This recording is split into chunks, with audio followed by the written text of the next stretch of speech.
Assalaamu calaykum asxaabta halkan waa Saciid Madaali Sports waxaad ku soo dhawaataan wararkii ugu dambeeyay ciyaaraha waxaynu falanqeyn doonaa kulanka weyn ee u dhexeeya kooxaha Man City iyo Liverpool ku dhawaad 2 toddobaad kadib markii ay ku guuleysteen Carabao Cup-ka Manchester City ayaa waxay ku soo laabanaysaa Etihad Stadium si ay u ciyaaraan Liverpool wareegga sideedamaadka ee FA Cup-ka Sabtida duhurnimo. Labadan kooxood waxay mar kale kulmayaan ku dhawaad 2 bilood kadib kulan xiiso lahaa oo Premier League ka dhacay Anfield halkaasoo ay City soo laabasho 2 gool iyo gool ku badisay iyadoo goolasha ay dhaliyeen Bernardo Silva iyo sidoo kale Erling Haaland. xilli ciyaareedka Manchester City waxay gashay halis markii 9 dhibcood ay ka dambeeyaan Arsenal hoggaanka Premier League isla markaana laga saaray Champions League kadib guuldaro ka timid Real Madrid. Si kastaba waxay dib u soo ceshteen kalsoonida kadib markii ay ku guuleysteen finalkii Carabao Cup-ka ee Wembley. Ninka Origi ayaa laba madax ku dhaliyay qaybtii labaad taasoo City siisay guul 2-0 ah oo ay ka gaareen Arsenal. Pep Guardiola ayaa sidaasna uga badbaaday inuu 2 xilli ciyaareed oo xiriir ah koob la'aan ku dhameeyo wuxuuna gaaray 40 koob oo waaweyn isagoo tababare ah. City waxay wajihi doontaa kulamo adag oo Premier League ah oo ay ka mid yihiin Chelsea iyo Arsenal, laakiin hadda waxay diiradda saaraysaa Liverpool si ay u gaaraan semifinalka FA Cup-ka markii 8 oo xiriir ah. City waxay guuleysteen 19 ka mid ah 21 kulan ee ugu dambeysay FA Cup-ka waxaana ku jirta guul 3 gool iyo gool ay ka gaareen Newcastle United wareegga shanaad.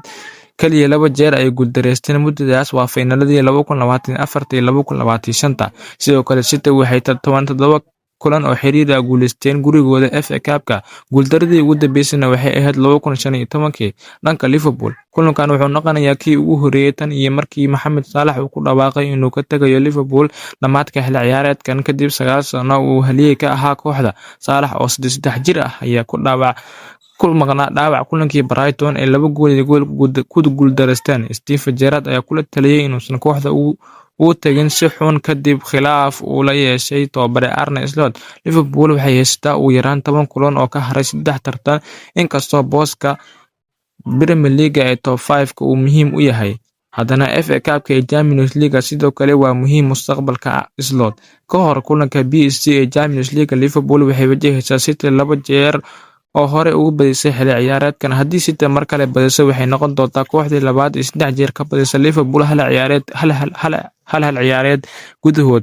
waa kooxda sameysay Crystal Palace. Liverpool waxay 3 gool iyo eber ku guuldareysteen Etihad sanadkii hore, laakiin waxay ku farxi doonaan inay ka badisay 4 kulan ee ugu dambeysay FA Cup-ka oo ay ku ciyaareen Etihad. Bishii hore Liverpool waxay 3 gool iyo gool ku garaacday Wolves. Haddii ay badiso Sabtida waxay gaari doontaa semifinalkii FA Cup-ka markii labaad 11 sano gudahood. Haddii aan fiirino dhaawacyada iyo kooxooyinka, Manchester City waxaa dhaawac kaga maqan Jose Gvardiol, weli dhaawac ayuu ku maqan yahay. John Stones, Ruben Dias waa la qiimeyn doonaa. Maguire ayaa la filayaa inuu ku bilowdo, Haaland wuxuu hogaamin doonaa weerarka. Liverpoolna Alisson, Endo, Bradley iyo Lyon ayaa dhaawac uga maqan. Frimpong waa la hubin doonaa, isagana wuu soo laabtay tababarka laakiin waxaa laga yaabaa inuusan ciyaarin. Haddii aan fiirino Szoboszlai waxaa laga yaabaa inuu ka ciyaaro daafaca midig. line-up-ka la filayo inay ku soo gasho Man City waxaa ka mid ah Trafford, Nunes, Khusanov, Guehi, Al-Nouri, Bernardo, Rodri, Aurelio, Semenyo, Haaland iyo Jerky. Liverpoolna Maverdavia, Szoboszlai, Konate, Van Dijk, Kirkis, McAllister, Gravenberch, Salah, Wirtz, Gakpo iyo sidoo kale Ekitike. Saadaasha ayaa la filayaa in Manchester City ay 3 gool iyo gool ku adkaan doonto, waxaana xusid mudan in 18 ka mid ah 19 kulan ee ugu dambeeyay ee labadan kooxood ay yeesheen ugu yaraan 2 gool kulankiiba la dhalinayay. Sidoo kale waxaa la filayaa inuu noqdo kulankan mid aad u xiiso badan, inkastoo ay Liverpool ay leedahay weerar halis ah. Qaab ciyaareedka xooggan ee Man City ee garoonkooda ayaa ka dhigaya kuwa loo saadaalin karo inay gaaraan semifinalka. Saaxiibayaal waad mahadsantihiin, ha iloobina subscribe noo saartaan. Si gaar ah waxaan kaga codsanayaa inaad 100 subscribe na gaarsiisaan. waad mahadsantihiin.